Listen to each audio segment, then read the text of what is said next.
The Sine Institute of Policy and Politics is American University's incubator for policy innovation.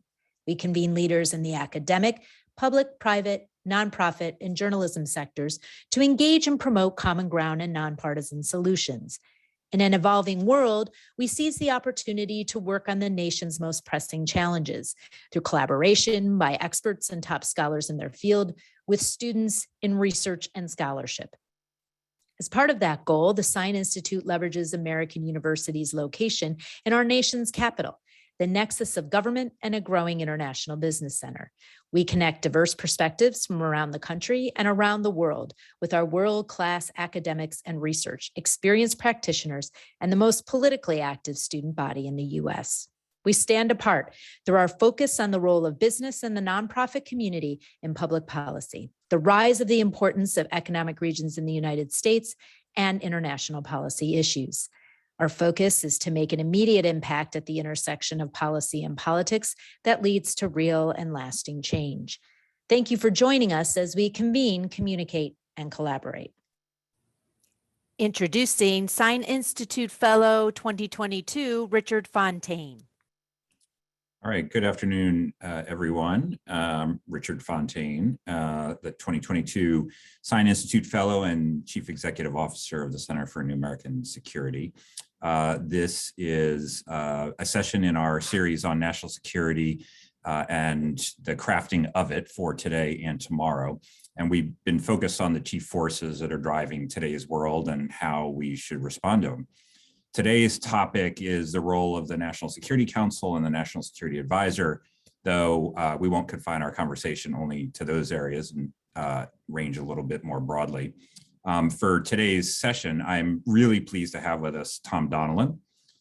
Tom is chairman of the BlackRock Investment Institute and served as National Security Advisor to President Barack Obama. In that capacity, he oversaw the National Security Council staff. He chaired the cabinet level National Security Principles Committee. He provided the president's daily national security briefing, and he was responsible for coordinating and integrating the administration's foreign policy, its intelligence, and its military efforts. While doing all of that, he also oversaw the White House's cybersecurity and international energy efforts. So that gives you already a sense of the enormous range and scope of that particular position. Previously, Tom served in other senior roles in and out of government, including as Principal Deputy National Security Advisor and as Chief of Staff at the Department of State. So welcome, Tom. And I think there's Tom. And I'll get the discussion started. And if folks have questions that they'd like to put in the Q&A box, then we'll try to get to as many as we can. But first, Tom, thanks a lot for being here. It's great to have you. So welcome. Thank you, Richard. Nice to be here, and look forward to the session. So many of the folks who have not ever worked in government assume the National Security Advisor advises the president, and of course, National Security does advise the president. But as I just intimated in going through a bit of your biography, that's far from the only responsibility. So, you know, and of course, there's been different models for the National Security Advisor, depending on the president and the administration and the National Security. So what do you see as the ideal role of the National Security Advisor in the making of foreign policy? Yeah, well, thank you, Richard. Well, I mean, it's a key question, and it does depend on the president, depends on the National Security Advisor. You know, the White House, of course, is an institution, which is basically kind of designed with a fairly blank piece of paper when a new president comes in. The president can design the White House to fit his or her operating style and priorities. The National Security Advisor is a little more structured than that, but not much more. It rise out of the National Security Act, which created the National Security Council in 1947. There was an executive secretary at the beginning during the late 40s and 50s. It then emerged in Eisenhower and then the Kennedy in kind of a formal role of assistant to the president for national security, or the National Security Advisor, and the job continued to kind of formalize itself during the course of the 60s, and different people done in different ways, which we can talk about. It is a multi-dimensional role. Most people would think that you're assistant to the president and you advise the president. That's true. You are the president's chief advisor day in and day out on national security affairs. But there as you read in my bio, there are a number of other aspects to the job, and they include overseeing the National Security Council staff. There are about 400 people on the National Security Council staff right now. That includes both the traditional National Security Council, but also the Homeland Security aspects now, which have been integrated, starting with President Obama, into the National Security Council. So the National Security Advisor now also oversees the Homeland Security aspects of national security. The National Security Advisor also chairs the so-called Principals Committee. That's the cabinet committee, just below the president, that works through the issues and makes recommendations to the president. And I chaired that committee through hundreds of meetings. And that, again, is kind of just below the National Security Council. It's chaired by the president. That's kind of the principal interagency mechanism by which issues are engaged and options are developed for the president. The National Security Advisor also staffs the president day in and day out. If the president's going to see a foreign leader on any particular day, the National Security Council, National Security Advisor, and the National Security Council staff is charged with preparing the president for that encounter, oversee his travel and his around the world summits are the responsibility of the National Security Advisor and his staff. You mentioned also that an important part of the role day in and day out, which is the president's daily briefing. The first meeting that that most presidents have had in kind of the modern era, first meeting of the day is the president's daily briefing. It became kind of an institution really kind of in the early 60s with JFK. It had existed before that, but became more formalized. And today, it is, as I said, it's the first meeting that the president has every day. And he's provided in advance of that meeting with the president's daily brief, which is the premier product of the intelligence community. And that document, and it ranges in length and in style, depending on the preference of the president, that document represents, Richard, every day a distillation of the most important information that the intelligence community has, and put in a way that the president can absorb it and respond to it. And every day the National Security Advisor oversees that briefing. Now, the way we did it in the Obama administration, I think it's kind of the traditional way to do it. President Trump did not do it this way, is that the intelligence community will come in, make a presentation, and then leave. And then the National Security Council staff, the policy people, if you will then discuss what's been told to the president. This is a very important meeting, I think, that the president has every day, because it's the principal way, the most predictable way that he has every day to manage the national security aspects of the government, like a CEO, like for a staff meeting every day, and both hearing things, right, and getting recommendations, but also being able to give direction every day to the national security staff. The National Security Advisor also is in charge of crisis management, and on occasion can be an emissary to world leaders on behalf of the president. I had specific areas in the world that I would travel to on behalf of President Obama and meet the head of state, head of government in that region or that country. Different National Security Advisors have done it differently. There's also a question about the profile of the National Security Advisor. Should the National Security Advisor be a principal spokesperson, be very visible? I followed, I think, the Brent Scowcroft model from Bush 41, which was to have the cabinet officers be the principal externally facing representatives of the president, have the National Security Advisor kind of be more inwardly focused on the president and making policies run. I found that less complicated with cabinet colleagues to do it that way. But there are different models, different models for that. So that's an overview, I think, of the multidimensional nature of the job. Yeah, so some of the responsibilities that you mentioned seem like they absolutely must fall in the National Security Advisor's basket. The emissary one could, but it doesn't have to, right? There are other emissaries, right? There's a vice president, obviously there's a Secretary of State, there's a National Security Advisor. So in your experience, how did, when you were going to travel or you were going to make a call or you were going to pass a message or talk to a foreign leader or a counterpart, how did you decide that was the right, that you were the right emissary as opposed to someone else? Was that based on issues, or was there sort of, I'll handle this and you handle these other things? it generally arose as part of a plan for dealing with the problem. And so you would basically sit down, kind of have an understanding or decide in conjunction with the president and with the Secretary of State, principally, that the National Security Advisor can best deliver a message, right? And the places where I think it's most important are those countries and those leaders where it's not just diplomacy, rather it's a combination of issues that involve intelligence, military, as well as diplomacy that need to be integrated and discussed with the foreign leader. There are also some places where over time there's an expectation that the National Security Advisor will have a role, a more direct role externally. China is the best example of that, where the Chinese counterparts, and maybe we'll see that change, but really since Nixon, Chinese counterparts have expected to have a relationship with the president and national security advisor and the White House staff.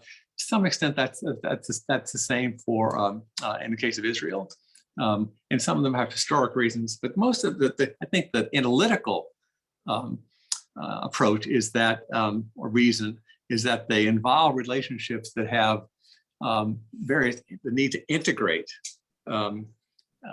military intelligence, diplomacy, and other aspects of the policy. The main thing, though, Richard, is to have agreement on whatever the National Security Advisor does externally, to really kind of go through that with your cabinet colleagues, particularly the Secretary of State and the Secretary of Defense, to make sure that it's coordinated and to make sure it makes sense. That last point you made is a description of process. Yes. And process sometimes is seen as somewhat less sexy than, sitting around and batting around great power competition and the substance. But, it's all important. And the difference between a good process and a bad process can be everything, even if you get the substance right in both scenarios. Is there a example that, in your own experience or from history, where you think the process worked particularly well and, or maybe one where it worked particularly poorly? And so even though the substance may have been right in the latter case, the process sort of took it off the rails? Richard, I think that you hit on a key point. Dwight Eisenhower once said, that a good process won't guarantee you a good outcome, but a bad process will most of the time lead to a bad outcome. And it's right.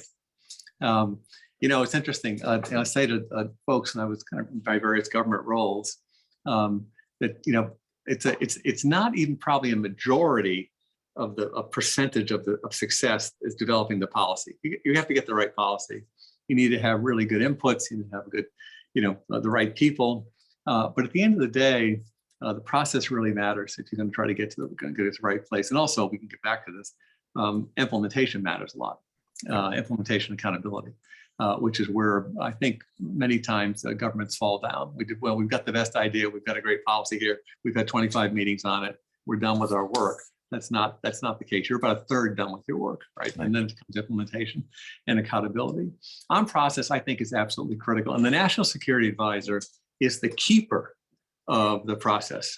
The National Security Advisor is responsible for establishing the process, the rules of the road, if you will, the understandings that the cabinet members have with you and among themselves as to how process is going to be developed. It's important the cabinet members and the principals have faith in that process, that they believe that it is on the level, if you will, that it's even-handed, and most importantly, that it's going to produce decisions in a timely way. One of the first things that President Obama did when we came in, it was really, it arose out of conversations that I had. I had the national security transition for President Obama coming into office in 2008, and at the State Department and at the White House.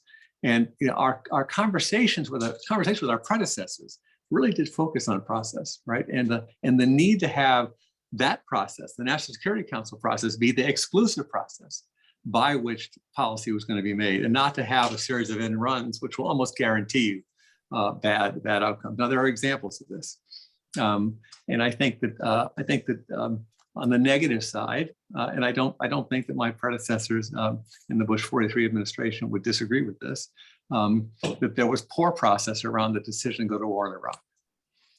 Indeed, you would be, and I looked pretty hard when we came in.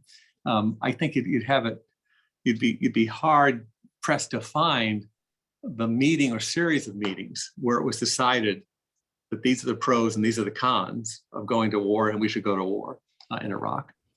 It was a more kind of a one-off set of conversations and almost kind of a roll, if you will, into war. Where and as a result, a lot of the consequences were not fully ventilated and understood, I think. So I think that's a process. I think that was a poor process. And again, regardless of what the policy merits, I think it resulted in a lot of weaknesses. I think in the now there are other examples of and even in Bush 40, in Bush 41, for example, I think the process around German reunification and security issues in Europe really was kind of a brilliantly run process by the Baker and Scowcroft teams. We can take into account and then executing all the various inputs and executing on them. I think, in my own experience, I think that the Bin Laden raid process was a model process for us that we ran for 8 months without a single leak, where it's one of the few times in my experience in government where we actually got all our work done and had really kind of considered, I think, all the various aspects and how to, and ended up with a successful operation. So I think actually, Rich, I think if you and I if we had the time and went through successful and unsuccessful foreign policy initiatives, I think for a significant percentage of them, we would find that the quality of the process was key to that success or failure. I think they would line up, pretty, kind of pretty tightly against those criteria. Yeah, I think that's absolutely right. And for people who are watching this, who sort of aspire to do this kind of work, it's really something worth internalizing. And it often means thinking hard about the nature of the process and making some decisions when you're in a position to do so, even at the expense of, reading the latest memo on Russia, Ukraine, or whatever it is, because of precisely what you said. I mean, I was at the State Department and then at the NSC, both in fairly junior capacities in Bush 43, but, even after the decision to go to war in Iraq, we were sort of sitting there one day and Jay Garner is put in charge of the reconstruction. And then one day Jay Garner is out and it's Paul Bremer and these, there were constant surprises where you would find out, there were interagency meetings that the NSC had, of course, but you would find out things for the first time in that room and sort of people would scramble to kind of catch up. And, it took quite a while for that process to settle down, and it was some vital time that passed in the interim. We learned a lot from that. The Obama team learned a lot from going back over kind of the Bush administration issues with respect to process, including multiple parallel processes, and kind of shadow national security councils in various places around the government. And we really did, with terrific help and insight from Steve Hasley and others. Kind of going over what the lessons learned, and we tried to apply those coming in. Yeah.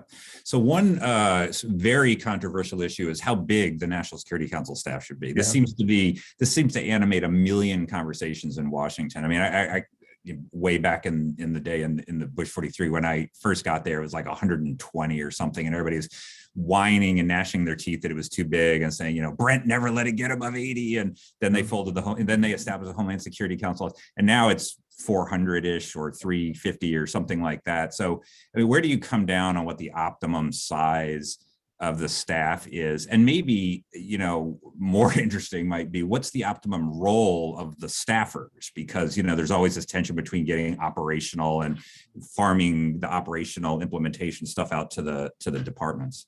Yeah, I think that I don't have any problem with the size of the National Security Council staff, and I've been witness to these discussions. I've been the topic of and gotten engaged in these discussions, and I don't really think that it's I don't really think it's an issue for the following reasons. Number one, the National Security Council staff, when you actually get down to the professionals who are working on policy for the president, it's a fairly small number. Remember, that number includes the Situation Room staff. It includes the records keeping staff. That includes a lot of kind of permanent folks that kind of in that structure that supports the president. And it doesn't appear to me to be kind of a reach to have some number, if it's 400, supporting kind of the president without being without any other institutional bias, right? But only kind of supporting the president of the United States. Now, you also say, well, it has grown. It did grow in some significant part because the Homeland Security Council was created during the Bush 43 administration, and then we integrated the two staffs in the Obama administration. But Richard, the issues have become more complex too. There was a time, when Secretary Shultz during the Reagan administration, he wouldn't come to an interagency meeting that he didn't chair because he was the senior foreign policy person. And then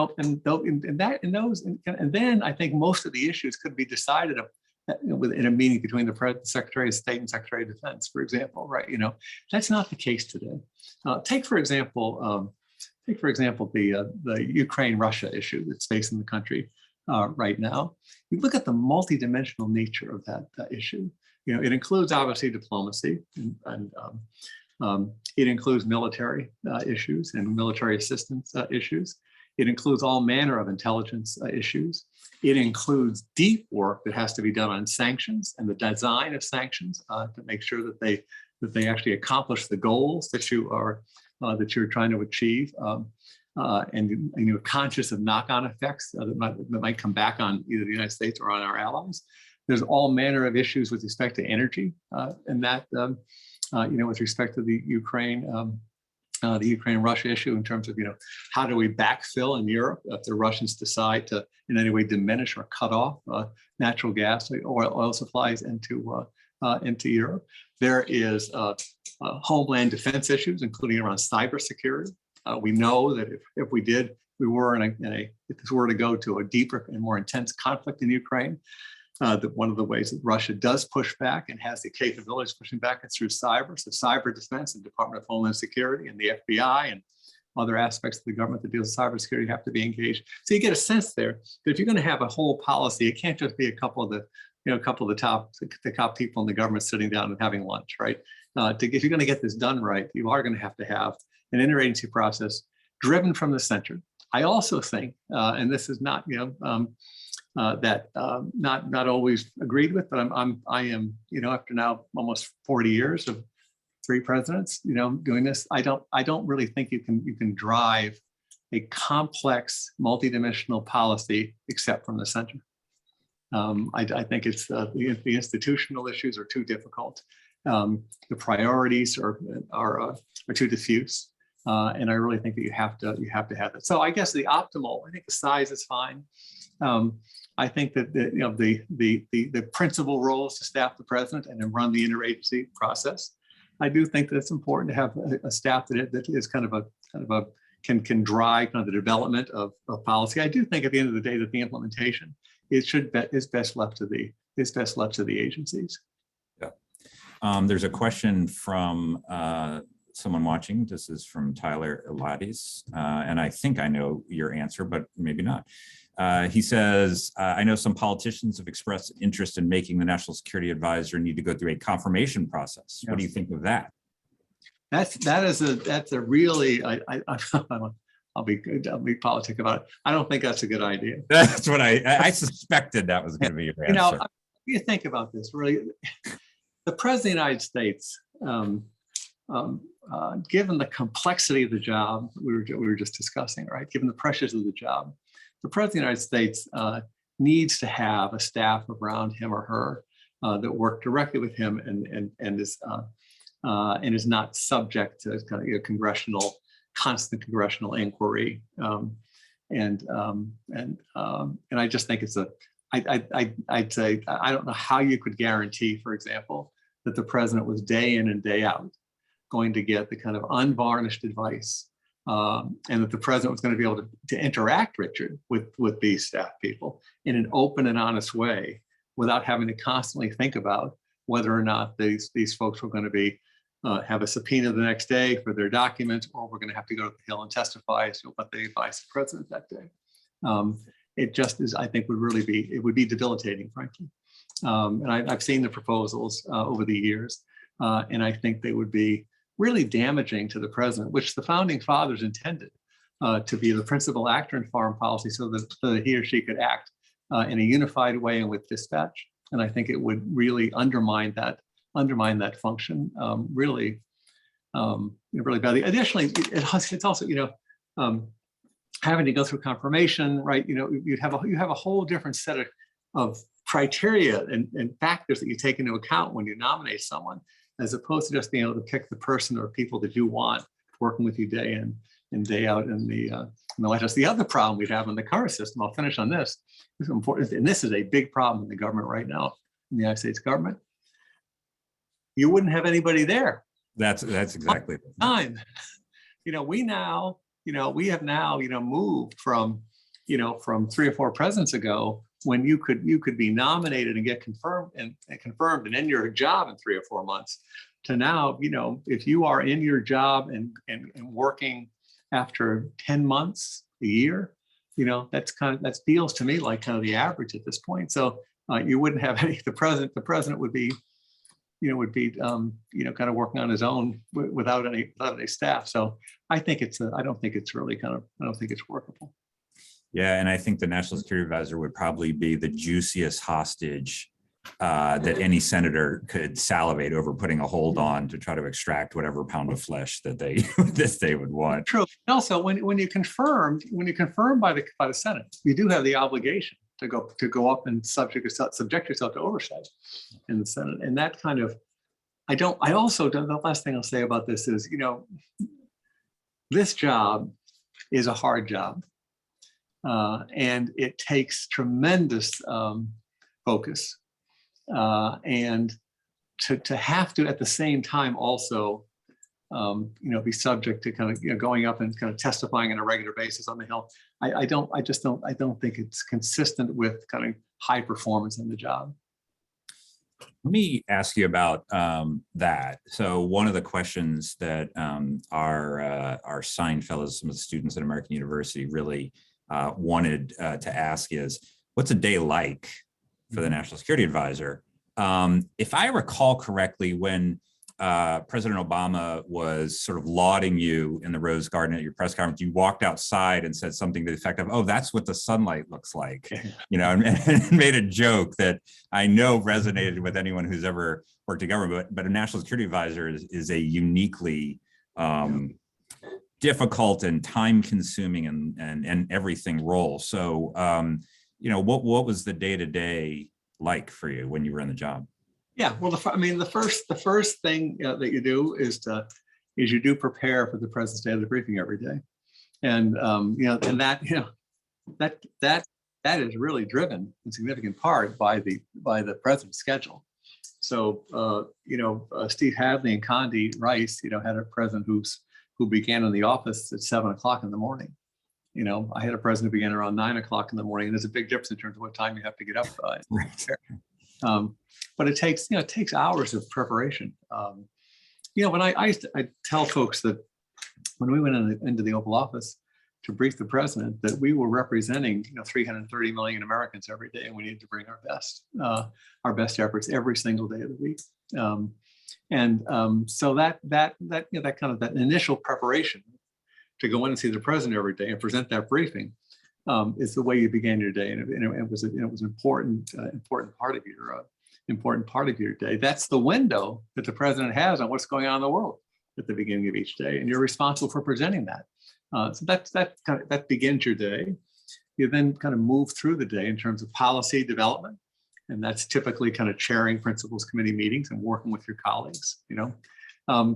You have to build relationships with your colleagues in the government. I had a once a week lunch with the Secretary of Defense and the Secretary of State. I had regular small meetings with the intelligence community and with others in the government kind of on a regular basis. You have policy development work that you have to do. You have foreign visitors, trip planning, working with the president through his schedule, and then getting ready for the next day. But one of the most important things to do, given the crush of events and the kind of crush of just the sheer amount of work, is that it is easy to just run through your inbox and your schedule every day. And at the end of the day, start, and a typical day for a National Security Advisor, would begin at early 6:30 in the morning, something like that, and work till 10 o'clock at night most days of the week. But you have to, Richard, I think, Be disciplined about structuring your time to focus on longer term issues, or else you will not get the work done, right? So if, when we came into office, for example, and you only have your own experiences to reference, principally, we had 2 wars going on. We had a war in Iraq, war in Afghanistan, and we had perhaps the most aggressive effort on terror that the countries against terrorism, right, that the countries ever engaged in.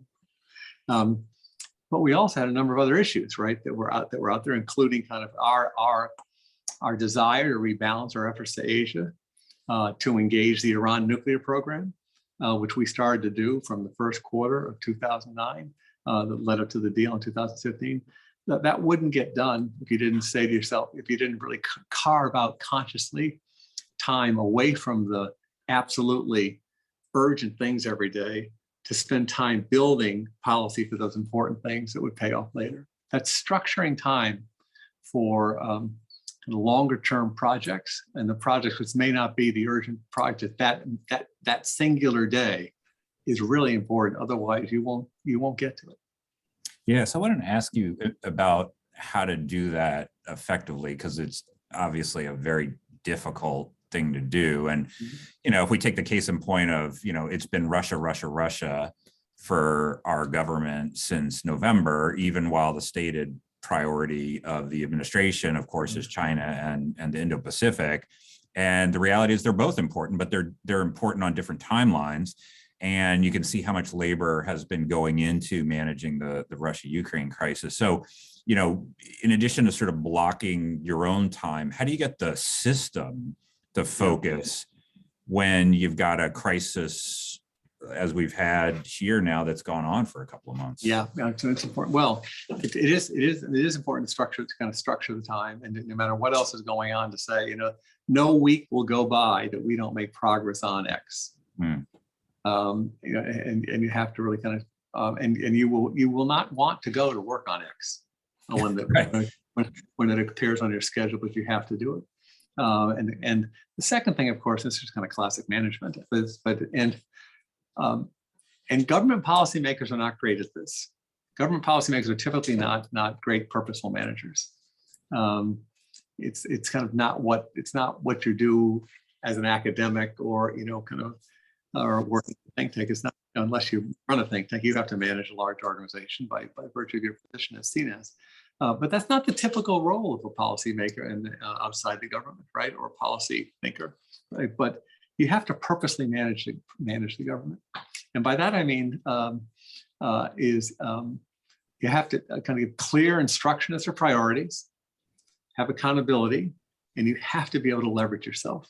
So if you're in a situation where you're the national security advisor and you are concentrating on the Iraq war or the Ukraine-Russia emergency, which we're facing right now, which is maybe the most dire, most difficult security issue we've had in Europe since the end of the Cold War. It could end up being one of the most serious security military acts that has in World War II if it goes badly. You have to have faith that you've delegated these other areas to people who can move them along, and to have kind of ways in which you kind of work with them, monitor their progress, have them come to you, tell you where they are. But if you haven't built up the staff that you can trust to delegate, these things to, you won't make the progress that you want to make. One of the things that Obama did on a regular basis, he was a very good manager, is that every quarter or so, he'd call a few of us down to the situation room, and he kept a list of issues that we were working on. And they, in addition to the stuff that was obvious that we were working on, right? And he would grade us on a quarterly basis on how we were doing on these. And it was a very good exercise. In his hand, he had these lists by hand, right? And we work through it and say, well, I kind of give you a B- on this the last quarter, or I give you an A on this quarter, or an incomplete, right? And it was in the President of the United States is grading every quarter. It's a pretty significant incentive to make sure you get your work done. Yeah, disciplining. There's a question from Isa Haskoglu. Well, I'm going to broaden the question a little bit. So the question is, how does the NSC get assessments from think tanks, and are there think tanks NSC prefers more than the others? So you can answer that if you'd like, but maybe the broader question is, government spends a lot of time talking to itself. Yeah. How do you avoid the government bubble, and even more broadly than that, how do you consume and are exposed to ideas and from the outside outside the government? Super important question, really important question. But go back on the other, before we get too far away from the prior question, Richard, it is also important to have a strategic sense, all right, and a strategic set of priorities. That is maybe the most important thing. That informs the way you view what's going on in the world, the way you view what U.S. priorities are, and how you're going to go about achieving them is pretty critical. Now, on think tanks, I'm not going to name specific think tanks, but I do think it's a super important question from this perspective. It is very easy to just have yourself having conversations in the government with the same 15 people. And these are the people who at the very top of the government are managing national security issues for the United States. And you will spend most of your time with these folks, and they do represent massive institutions, right, which kind of bring forward their ideas. But it is important to do outreach. I tried to meet with some of my predecessors on a quarterly basis, and I will tell you, some of the most important ideas that I pursued as National Security Advisor came from outreach to former predecessors, and through them in specific. But it was really a critical, and it's not done enough, frankly. The other thing, and this may seem like a trite practice, but it turned out for me to be very, very useful. I'm a great believer that the most important thing for a policymaker to do to prepare him or herself is to read history and to read it again, right, and to read it carefully and read it obsessively, because it really does, and it's the best way to think about how things have happened in the past and they happen in the future. And it's a real weakness on the U.S. policymaking side because we have obviously the phrase, well, that's history, right? Well, that's not the way it works in a lot of the world. That in fact, history is quite present, and we see that in Ukraine and the Russia is right now, where history is quite present in these issues, and understanding that history allows you, I think, to do a better job as a U.S. policymaker. So I spent a lot of time as National Security Advisor trying to take the time to read, to kind of dig into the history of things. And the other thing I'll just say, but I can go on about this for a long time, but the other thing that I did is that every Friday I would get a reading book, not classified, no government reports, no weekly memos, but completely from the outside. And the charge was, what's the conversation that's going on right now about key issues for us? And think tank reports, academic reports, congressional reports. I didn't say government, so some government reports, speeches, interviews, articles, and I would take home on every Friday evening a binder full of those. And again, it was a way to kind of structure a mechanism for you to stay in the conversation.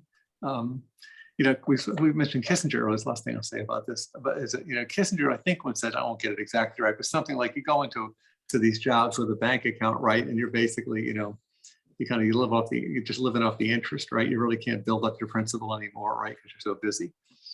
That's not true. It couldn't possibly be true because you can't know everything you need to know. So you have to be constantly learning. And, it's not possible to become National Security Advisor and know every issue that you need to know. Again, as you described in my responsibilities, it's how you can't know everything you need to know about China and energy policy and cybersecurity and economics, right? You have to constantly be learning. And to do that, I think you do have to kind of have good people who are structuring your kind of keeping up on the things, keeping current on the conversation. Yeah, I think your point about history is so important. I mean, there's just a stock of international and foreign policy history that almost anyone you might meet around the world is just going to expect you to have, and you have to acquire it. And that's before you even get into lessons of history and being able to ask better questions and compare situations today to situations that came before, and sort of asking yourself hopefully better questions about how to deal with it. But Americans do tend to be a little bit ahistorical, and it is something of a liability. There were two things, Richard. That I think that's right. We're not really kind of backward looking, and history, as I said, kind of in a number of these situations around the world is quite present. And I've never, by the way, in terms of encountering interlocutors and in deep dialogues with interlocutors, I've never regretted any of the history that I learned with respect to their situation. The other place, by the way, where I think that we are, as senior policymakers, really need to increase our literacy is technology. Mm-hmm. And this is an area. The Biden administration has created a new job. Ann Neuberger has the job as assistant to the president for cybersecurity and emerging technologies. And that, my observation, we should have done that, during the Obama years, frankly.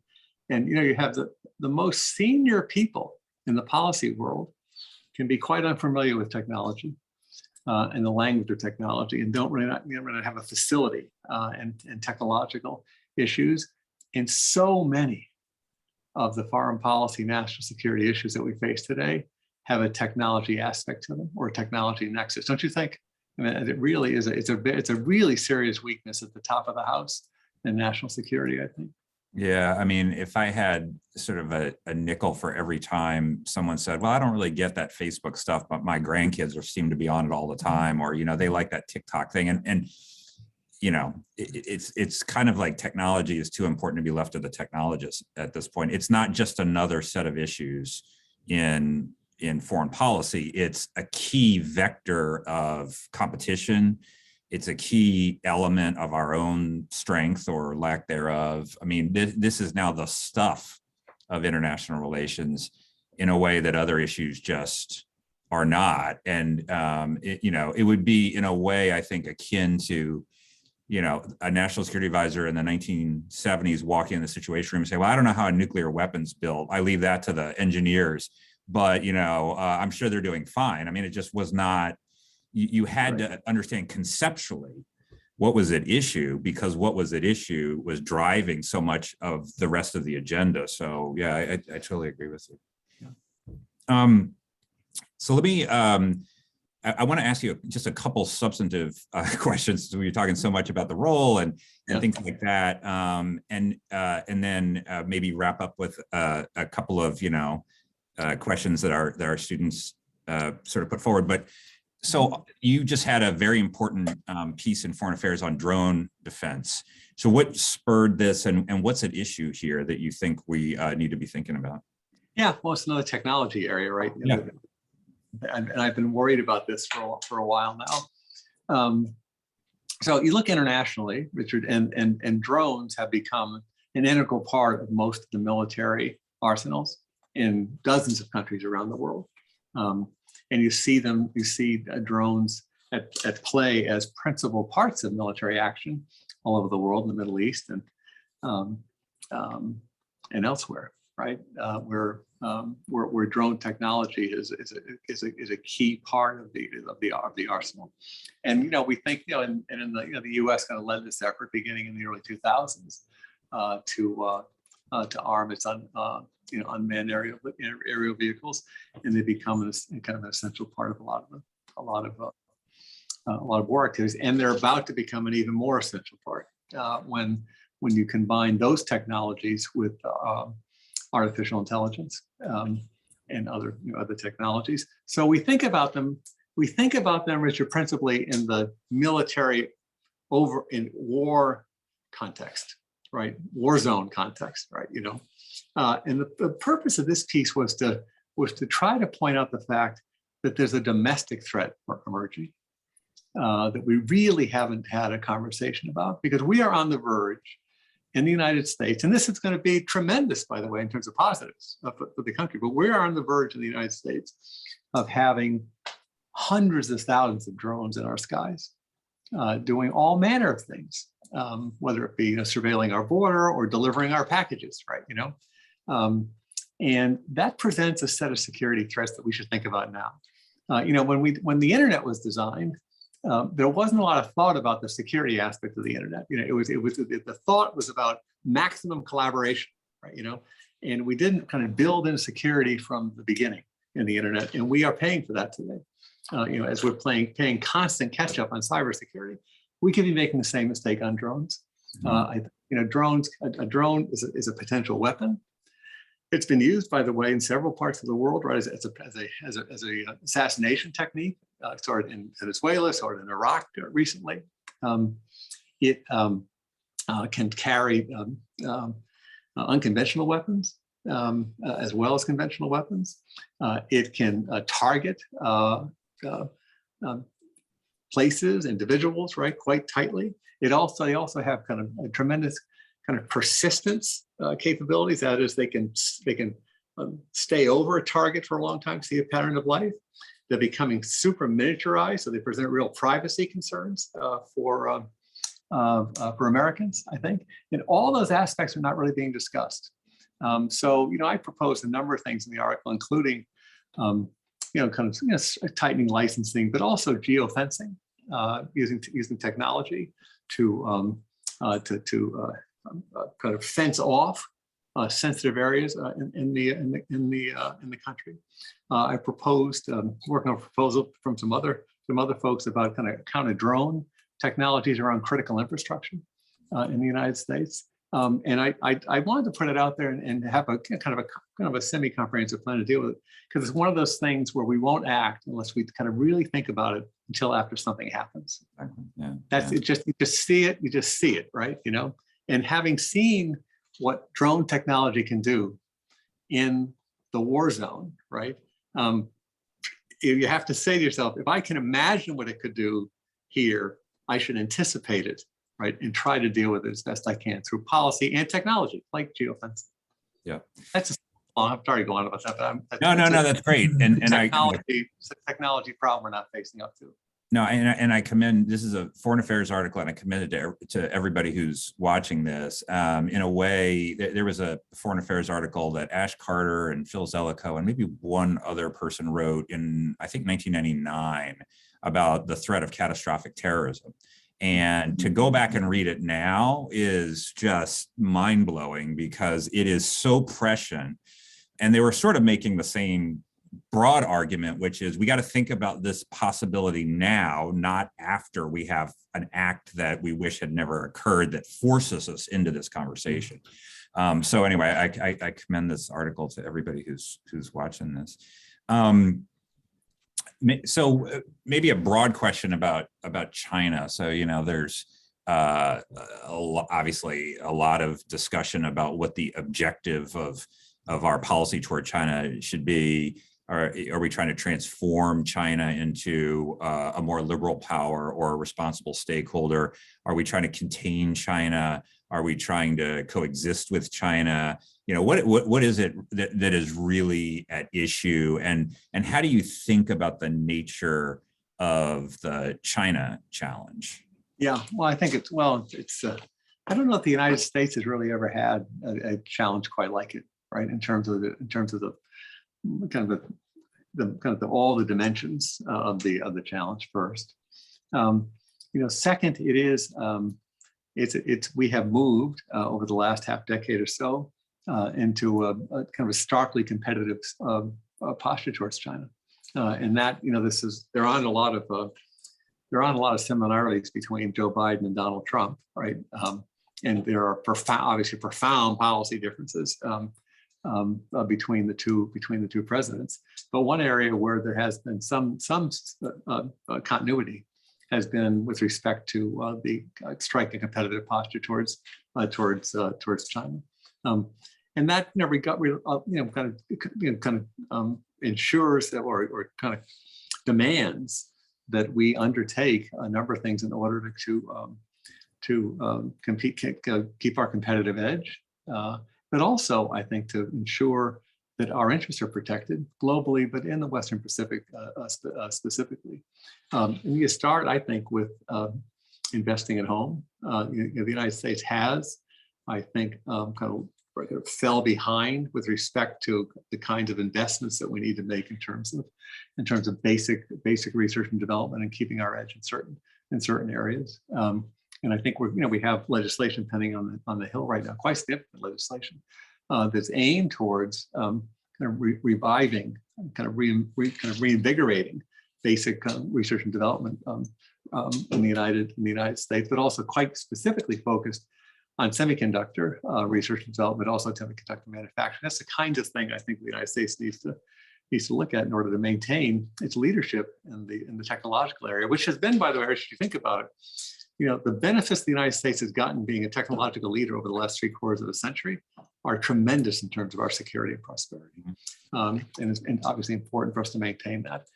Beyond that, we have been, the principal power, resident power in the Pacific, and it's being challenged. And that's a whole nother set of issues with respect to what we need to do as a country. But perhaps most fundamentally, there really is a contest between two systems currently in the world. A democratic system, an authoritarian system, and it's a challenge for the United States. I think the United States is up to it to demonstrate its ability to continue to provide public goods around the world, but also to deliver for its people. So it's the principal dynamic in the world right now, right? Which is this move towards this great power competition between the United States and China, and we are. It's been a fundamental change. Why is that? There's lots of reasons, I think, that this has kind of emerged. Some of it's natural that there would be, a dynamic that Graham Allison and others described between kind of a long time existing dominant power and a rising power. Some of it has to do with specific policy changes, I think, on the Chinese side as well. Some of it has to do with the fact that the story we told ourselves turned out not to be true. That is, as China became wealthier, it became more democratic, and that hasn't been the case. They've taken a different direction, and so that story hasn't turned out to be true and presents challenges for us. So it's it's the fundamental geopolitical challenge that the United States has. And the last thing I'll say about it is, though, it's also the fundamental responsibility for policymakers, both in China and in the United States, to engage in trying to develop the new contours of this relationship, the rules of the road of this relationship, right? Pursue our interests, and also, and not head ourselves down towards a path of inevitable conflict. And managing that dynamic, don't you think? I think that really is one of the principal responsibilities of policymakers in both the United States and China going forward. Yeah, absolutely. I mean, there is a notion of winning it. God forbid we got into a conflict with the U.S. and China, but it's hard to see how we don't both lose, and potentially in a pretty dramatic and extremely costly fashion. I mean, when we're talking about actual conflict with China, we're talking about something this country has not experienced ever in its history, which is, threats to the homeland and everything else. And so to put vigorous competition with boundaries around that competition, to me, seems, so you need some diplomacy with the Chinese, as well as vigorous competition in lots of different spheres. So. It's interesting. COVID has something to do with this as well. There's obviously these mega trends that we're talking about here, right? But there's also been some specific things. The fact that there's been drastically reduced interaction between the two countries over the last 2 years is not healthy when we are trying to manage ourselves through a new phase in the relationship here. And it's been nearly impossible to get into China, and I think it will be very difficult for at least another year. Difficult for Chinese to come to the United States. You haven't had the kind of interaction between the two sides certainly at the senior government level, there's only been, I think, in the course of this year, just three or four meetings or so, maybe just 3 meetings at the senior levels. You had Tony Blinken and Jake Sullivan in Anchorage, Alaska in March, and then you had Wendy Sherman during the summer in China, Tianjin, and then you had Jake Sullivan in Geneva with Yang Shishir. But other than that, we think about that, given the range of issues and how important this is, there's been very little direct contact. And that's the case, by the way, in the business community and other sectors as well. So both sides have been, particularly in China, I think, quite isolated. And you don't really have that kind of back and forth testing each other and kind of getting a real sense of what the intentions and priorities and other aspects of the relationship are. Okay, 2 last questions. The first is, you talked about how to focus on long-term or try to focus on long-term issues in the midst of short-term crises by apportioning time and getting the system to react. But what about globally? I mean, the United States obviously is a global power. So right now we have the foremost geopolitical challenge in China, but we're taking steps to reinforce NATO's eastern flank militarily, which, depending on the scale of this and the character of what it is we do down the line, could eat into military resources that would otherwise go into the Indo-Pacific. Some people are making the argument, forget Europe because the real game is in China and we've got to be all in, let the Europeans sort of sort out their own affairs. Other people are saying, well, hey, look, what happens in Europe is going to be instructive for China, even if that's all you care about. And we do have interest in Europe, by the way. So how do you think about that balance? I mean, we've got, if you start counting up just in 2022, the potential challenges beyond COVID and the stuff that's already sort of priced in, North Korea is starting to shoot off missiles again. Maybe we'll get a return to the JCPOA with Iran, or maybe not. And if we don't, then we're back, to a tough situation there. China's doing its thing. Russia's still uncertain. And that includes the things we don't even know are going to happen yet, right? So how do you think about this kind of balance of global interests and activity?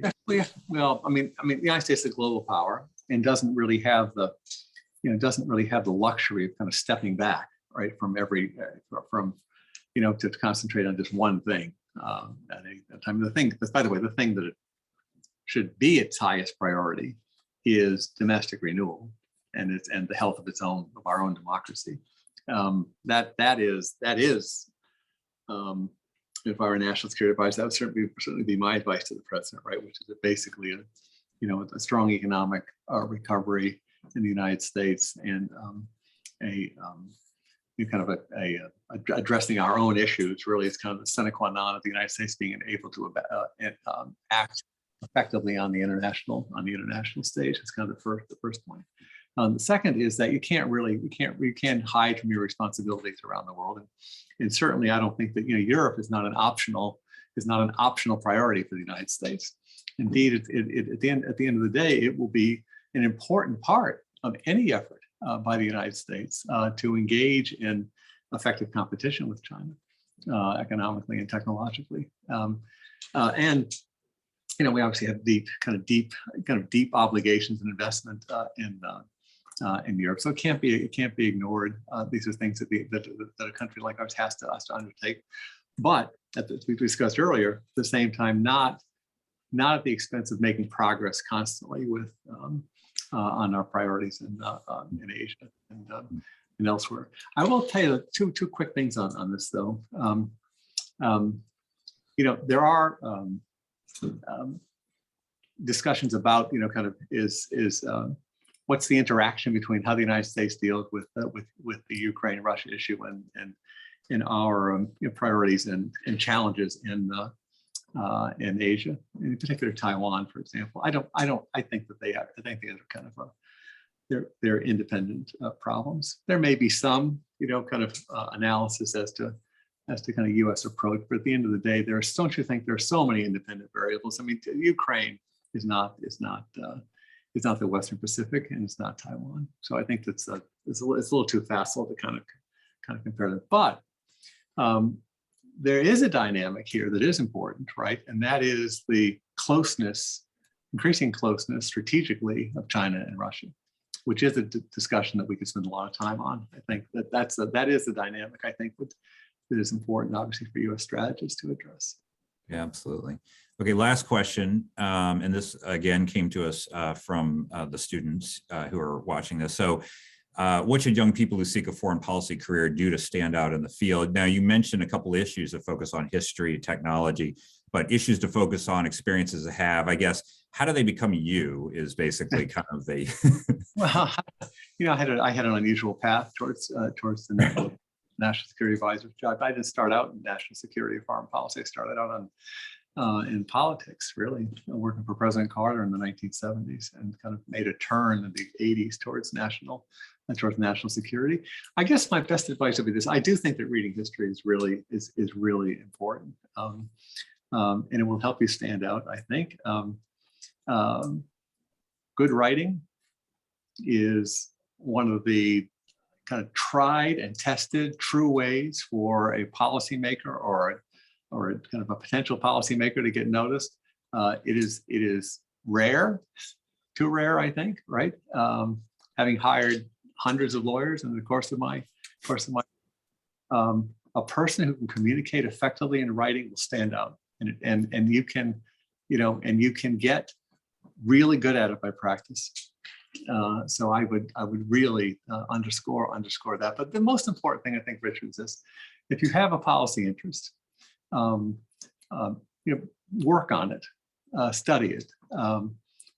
Find groups that are interested, whether they be kind of listservs, discussion groups, mentors who you can cite, who you can find are interested in that. Because you may end up, you graduate from college, and certainly in my case, and you end up, you have a job, right? Whether you are a consultant or a lawyer or in business, right? But if you have an interest in a policy area, carve out time for that, stay on that, right? And be ready if the opportunity comes along. I think that's the most important advice I can give. Keep your options open for that. Do a good job at your day job. It's really important, obviously, day in and day out, to build a reputation for reliability and expertise and good performance, right?